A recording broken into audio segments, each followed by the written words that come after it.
I'm here today with Bruce Reyes-Chow. Bruce is a kindness enthusiast, a Presbyterian pastor, leadership coach, spouse of 30 years, and parent to 3 children. He spent the past 25 years working with individuals or organizations, helping them to work through conflict and change having to do with technology, race, relationships, religion, leadership, and change. He has seen most breakthroughs when kindness, the ability to see the humanity of the other and then behave in a way that honors that belief, is embraced, embodied, and expressed by all involved. Bruce is the author and contributor to several other books. One is called But I Don't See You as Asian, Curating Conversations About Race, and another book called Rule Number 2, Don't Be an Asshat, an official handbook for raising parents and children. But what we're really here to talk about is his new book that is just coming out. It's called In Defense of Kindness, Why It Matters, How It Changes Our Lives, and How It Can Save the World. So Bruce, it's really an honor, a pleasure to be here with you today. Great. Thanks for having me. Well, I've been watching, your work from afar and have really enjoyed it greatly, and I'm glad to have the chance to finally interview you and work with you a little bit. So before we kind of get into the new book, maybe you could tell folks in a little bit more detail than what I just gave about your background. Yeah. Well, one, everybody should always have a written bio sent everywhere that they get to write. And because it makes yourself sound really good. It's great. So I love hearing that every time. Oh, that's right. I did write that book. And I love watching people as they have to read the title of our parenting book about the Don't Be an Asshat, because I think folks are like, oh, I have to go and say asshat now and record that and put that on the interwebs forever. But yeah, so again, good to be with you all. Just a little bit of bio. I'm Northern California born and raised. So I'm a West Coast kid, Northern California kid, half Filipino, half Chinese. Both my grandparents immigrated from China and the Philippines. Come out of a church in Stockton, California, where I grew up, Stockton and Sacramento. It was one of those churches that was started out of crisis. It was started out of the farm workers' strikes in the Central Valley, and the Filipino community gathered together Filipinos who were not Catholic, and they connected to the Presbyterian Church, who had a relationship in the Philippines, and that's the church that I grew up in. I had a really positive, apparently a very progressive church experience. I didn't really know I came out of a progressive church until I went somewhere else. And I talked about what we were taught, and like, oh, you're at a progressive church. I'm like, oh, is that what we call it? I just called it church, but okay.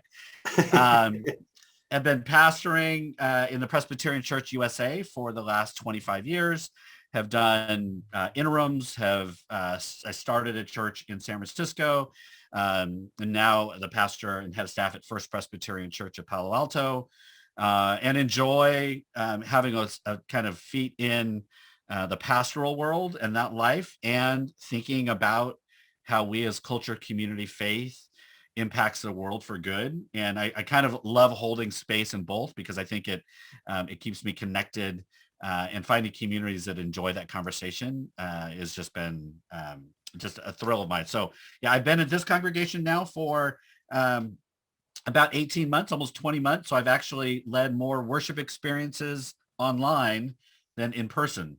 And I'm thrilled. This is an older congregation that's trying to figure out how to retell its story. And they've just glided right into online worship and remote worship far better than anyone or even themselves would have expected. So that's great. Yeah, doing some new things. It's going to be fun, kind of headed out of pandemic whenever that begins to happen. Wonderful. Well, that's very cool. I mean, you're right in the heart of Silicon Valley, where I spent a lot of time in my career. And so hopefully all that technology is rubbed off on everyone. Well, it's interesting. I had better internet service in San Francisco than I do in Silicon Valley. Wow. Because it's not as dense. This is a learning it's not as dense. And so I had fiber in San Francisco. I move out here and I'm like, oh, what's this cable thing I gotta work with? Yeah, and so I get these moments of like, your internet is unstable. And I'm like, I'm in Silicon Valley. This should not be happening. Should not be the case.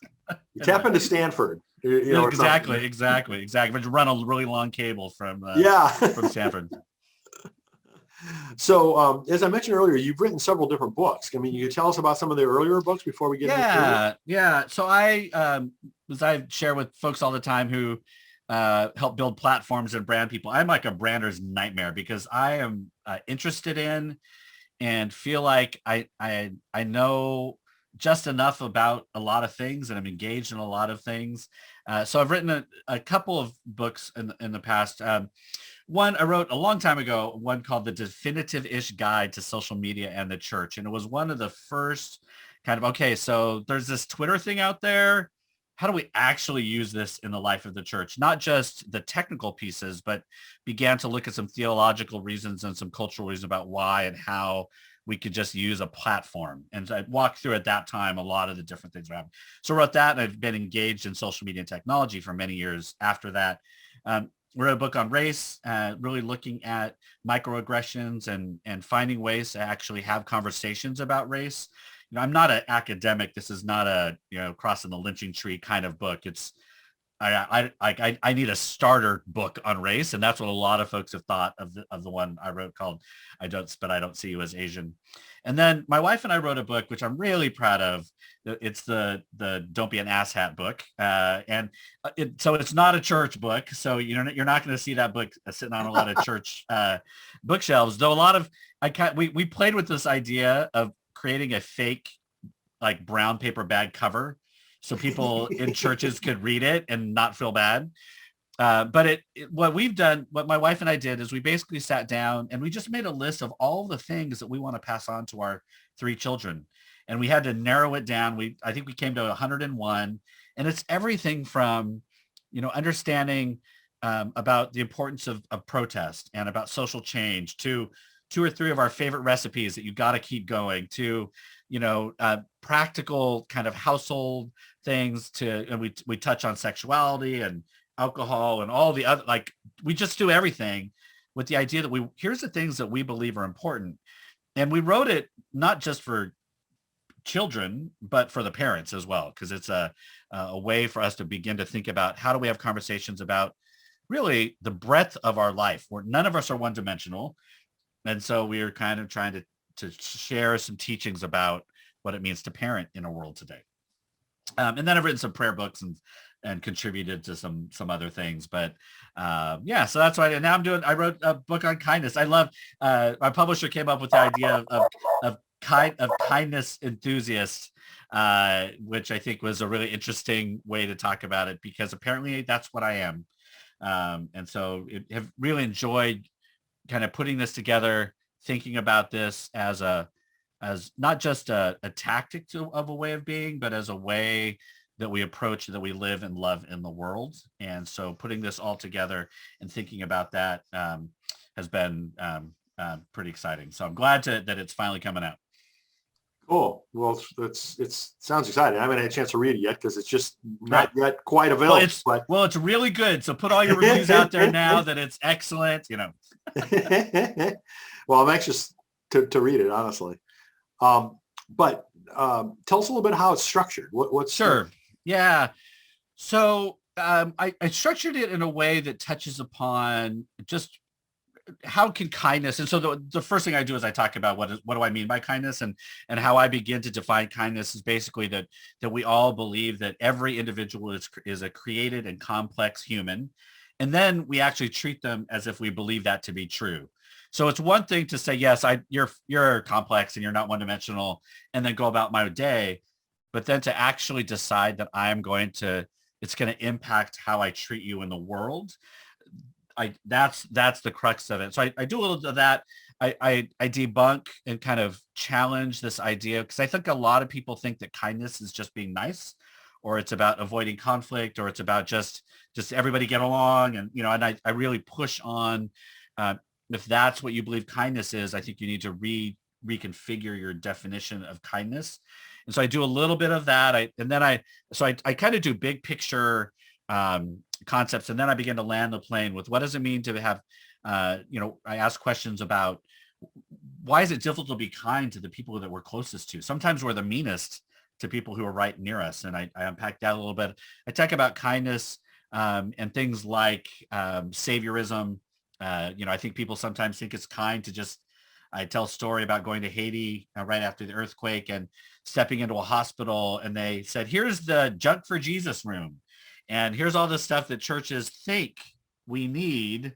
And it's just this huge room of these boxes that people send because they think this is the kind thing to do. And, Wow. never, I mean, it's this, I think every church has to community as you're trying to help during crisis. Are you upholding colonialism and marginalization? Are you actually helping people? Right? So I do that. I do stuff online. I do kind of everyday things. And my everyday kindness one, I use an illustration of everything I've learned about kindness was at school drop-off. And I just talk about all the ways in which we can see other people in this everyday exercise of dropping your kids off at school and all of the awful ways we treat each other there, that all we just need is a little tweak to our lens and maybe we could impact the world a little better. So I touch on a lot of different topics around what does it mean if we use this lens of you're created, you're complex, and I'm going to treat you that way. What does that actually look like? Each chapter has some questions at the end for personal reflection and group reflection. And so hopefully it gives you a broad swath of ways we can engage and use kindness in the world. Well, very cool. And it's so needed right now. I mean, Yeah.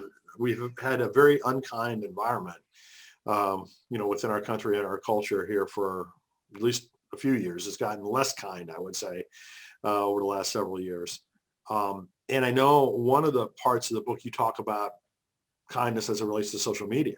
Yeah. Social media, politics. I think those are the ones that, there's part of me that wishes that wasn't so popular because it just means that it's such a difficult space to live kindness in.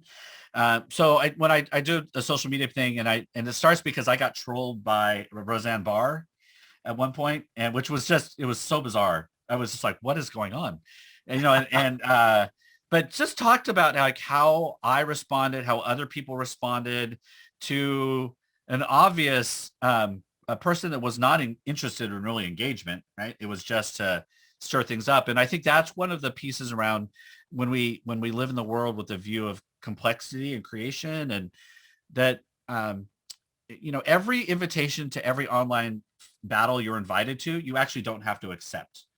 And I kind of talk about this idea about kindness is also to ourselves, that sometimes we walk away from things because that is not good use of our time and energy. In fact, it only escalates and reinforces this idea that one-dimensionalizing one another is a valid means of interaction. And I simply just reject it. I refuse to buy into it.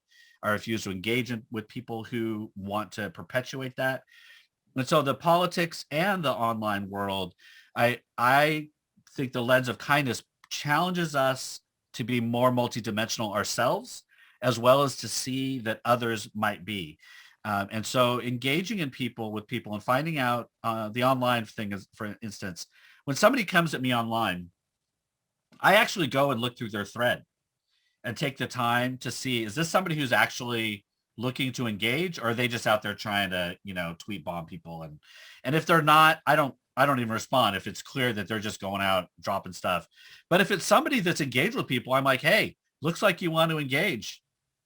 What questions do you have? And I've done that on multiple occasions. And I think that just models, not just for me and that person, but as folks watch us interact, they see a different way of being.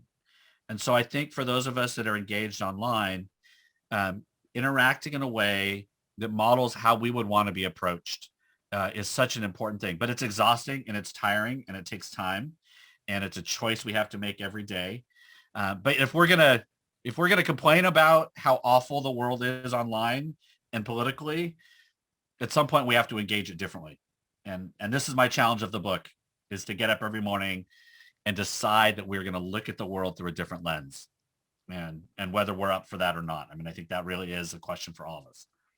Wow. Again, it's so needed right now. I mean, that's just fantastic. I mean, I really need to read the section on social media for myself because I struggle with that. Yeah. I mean, it's easy, right? Because it's so easy. We see something. One of the things I think that doesn't really matter where you are ideologically or theologically or politically, that I think we inadvertently engage in practices that, I'll just take the 45th president, Donald Trump, during his time, and my more progressive friends and those who kind of were very much against what he believed and did and policies, all that kind of thing. I would have to call my friends out when they would engage in ableist kind of behavior, right? There was a time when President Trump at that point had problem holding a glass of water and walking down a ramp. And you'd have thought that anybody who had any kind of physical difference in ability was incapable of any kind of intellectual exercise. But yet that's what often happens is we go for appearance, ability, physical ability, anything like that. And what that then says to our, differently abled community is like, so this is what you really think about us, right? So I'm really pushing on us to take the time to be careful and tender with our words, wherever we are, because it's so easy not to be. Exactly. And we just then end up hurting other people that we had no intention, but I'm one of those, like, intention in some ways doesn't matter to me. Like, we have to really be much more cognizant of the words that we put out into the world. So, in some ways I hate to touch on the subject, but I feel like I need to ask you about it because it's been so problematic, which is all the hate crimes against Asian Americans. Mm-hmm. Yeah. Yeah. I mean, I think for me, so if you were to talk with a lot of Asian Americans, this is not new, right? These are things that are not new to any folks of color in general and marginalized groups. And so there's, I'm always conscious of where people enter the conversation. Some folks are for the first time going, oh my gosh, we didn't know this was happening. I am not one who's the guy to be like, oh my gosh, how can you not know this is happening? I'm much more of a, well, here's how it's been happening. And since the big case of Vincent Chin in the 80s and kind of all of the ways that it's happened in the past, here's how it goes. And now what we're seeing is an increase and more visibility. And so part of how I approach this in my world, somebody who's been active in Asian American community for a long time, have lots of friends who are involved in organizing and policing and those kinds of things, is what I want us to do is to make sure that in our support of Asian Americans, that we aren't in some ways then reinforcing anti-Blackness, that we're not reinforcing an increase in policing, because oftentimes what happens, what we hear, because a lot of the early attacks we saw on TV was African-American folks against Asians, and really trying to engage this a much more complex lens as we look at this. Like, what's happening, we need to look at the root causes of why things are happening and how did we get to this point, and trying to push us to be more complex and thoughtful about how we even look at our responses to it. Because I think it's so easy to fall back into tired tropes about other groups, and we just need to not do that. So, it's unfortunate. I think it was stoked. It's been stoked politically. And I don't give a lot of my energy and time to the 45th president at this point in time. But I think, obviously him and that culture reinforced this idea around Asians and the coronavirus. And there's lots of things that go into that. So I'm looking at, how does this create solidarity? How does this create awareness? How does this move us towards a more healed community in the future? I mean, I think that's really where I am around wherever anybody enters into the conversation about the recent more reporting of hate crimes against Asian Americans. Well, we talked before our interview about the How to Heal Our Divides project that I'm working on, right? And so I'm always asked the question, what do we do about it? Yeah. Right. Yeah. So, I mean, do you have any suggestions for, the rest of us who are not Asian Americans? What should we do other than? So I think part for that in particular. So I think there's, I love the fact, so I'll say, I love how active people are on social media, and especially as you're watching generations around Instagram and some other ones, and how much education is going on in light of the way that social media is being used. So I actually really appreciate when folks are engaging people who are doing the work and sharing out some of the deeper dives into some of the learning versus one or two, kind of story shares it's great, but there's so much good teaching happening now on Instagram in particular that helps people dive deeper into the history around solidarity between Asian Americans and Black activists over the years, and really looking at how that, so that I want folks to take the time to educate themselves about history that informs then how we look at one another, right? I mean, it's easy for a larger culture to look and say, oh, Korean Black, we think back to LA riots, we think back to times that there was so much tension, without knowing that there's been history before that of great solidarity and movement together. And that's really what should be our bond, right? So taking time to be educated, I think, I would say that, there's, depending on your communities and where you are, every interaction that we have with anybody, I think either builds up trust or it tears it down. I think there are very few neutral interactions. So whatever town, city you're in, as you're walking the street, as you're visiting establishments and stores, how we interact with one another, what we do, what we say, is it a trust building experience, or is it a trust destroying one? And I think having consciousness around how we approach those things, how we use our resources, what we fight for in budgets, in education and other kinds of things. I mean, there's all kinds of ways, but to think about every interaction as being trust building and trying to make it so is one way to approach pretty much everything at this point. But getting educated about kind of the history of Asian Americans is a huge first step. So Bruce, independent of the book, you've also been doing some interesting work on hybrid church. Could you talk about that a little bit? Yeah. So I've always been, so I grew up in high school in the 80s. I learned how to code Fortran, COBOL, BASIC, Oh, C++, man. all that stuff, right? I learned all that in the 80s. It was a very early stage. So did I. Yeah. I went to a high school that was kind of in the rough part of town. And so IBM came in and they gave us a brand new computer lab. It was one of the first ones ever. That was when we made that transition from typing to keyboarding class. Like that was that. So I learned all of that. What I discovered is coding, I'm like, whatever, I don't like that. I love what comes out of it. Like, how do we use this even then I was like, all right, what are the games we're doing? How are we using this to engage one another? So, and every ministry that I've been part of or led has always had an online element. I've always tried to push us just a little further to think about this as a platform, to not give it too much power, but to understand how much engagement this can create for good.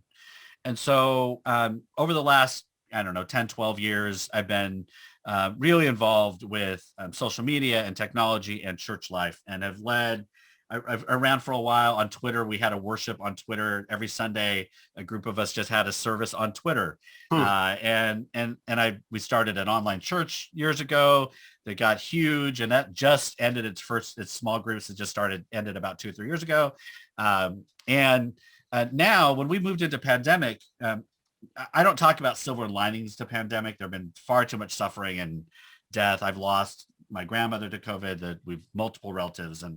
But one of the things that it has forced churches to do is to think about what's important. It's helped us think about how adaptable we really are, because I think some of us have found out that we're not as adaptable as we thought we were. And it's helped us to figure out is how we're forced into using technology that many of us wanted the church to get to, but it was going to take many, many years. And now all of a sudden, boom, you're either this or you're not seeing each other. So this last year has been, so I enter into this process super eager, like, all right, let's do it. We actually started online worship a week before shelter in place got put down, so we could prep all of our people. We started a thing called tech deacons, which everybody are using now. We basically ordained people who saw technology as ministry to help people get set up. And then we started our online experience. And we have grown like many. We have had a meaningful worship experience. The way I talk about it is our worship is meaningful. It just happens to be online. And that we take advantage of the platform. We don't stream, we just Zoom, so that we can take advantage of all of the playfulness of Zoom. And now what's happening is churches are having to decide, we were forced into it before, Now we're not forced into it. What are we going to do? And everybody was like, well, we're going to do hybrid. And I think what happens is folks are like, I'm like, well, what is that to you? What does that mean? Exactly. You can't just like, we're just going to do hybrid.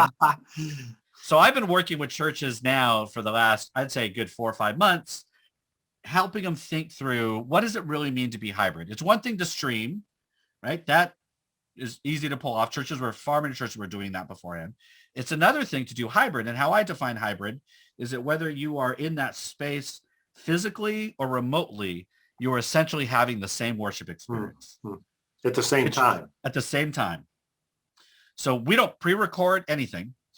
We record it and post it later, but I lead in the moment as I would in any worship experience.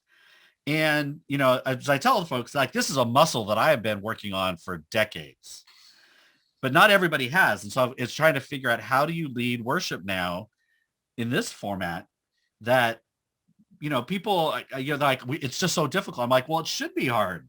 If you haven't been leading people in an online experience, it's like, I kind of joked with people and I'm like, you think that this is just something I wake up in the morning and I was just able to do? Right? I mean, it's actually taking a little work. I put my 10,000 hours in. So, I think so we've been having a lot of conversations about not just the equipment, because I don't think it's bound by equipment. I think I have a couple of friends who are doing churches in small churches, yoked communities that are doing hybrid experiences. It's just a matter of mindset and really thinking through changing the culture of a church, that it's not just a penultimate experience of our community is not in person. It's now just engaging in the life of this community that has a historic flavor of Palo Alto, but now we're boundless. And the way I think about it theologically is, for years, I have stood and pastors have stood behind a physical wooden table, and we have said, this is where the body of Christ gathers. And we have metaphorically talked about this table that is beyond the walls. And now we're being challenged to decide if we really believe that. Right? I mean, yeah. Now the table is as many people who are going to fit and watch or interact. And I think a lot of folks are really uncomfortable with that, because a table that's actually physical and people are in is controllable. And this is not anymore. And I think I love it. I love this medium. I love in-person worship as well, but I just think there's so much more we can do when we fully embrace a hybrid world. So I would invite folks. I have a bunch of free stuff that I give out. You can go to www.reyes-chow, and there's some links there. You can connect with me online on Twitter or Instagram at @Reyes-Chow. And I give all that stuff free. The thing that I would encourage folks the most is there's a group on Facebook called Zoom Faith. And it's about 2,800 people now, who are folks who are really doing worship just on Zoom. So if you're doing other stuff, that's fine. But these are all people who are using Zoom as their primary piece. And it's great. It's everything from small like the people come in, and I'm very clear. It's like, you can ask the most simple question, or you can ask I have model X5936 of this microphone and it doesn't plug into da-da-da.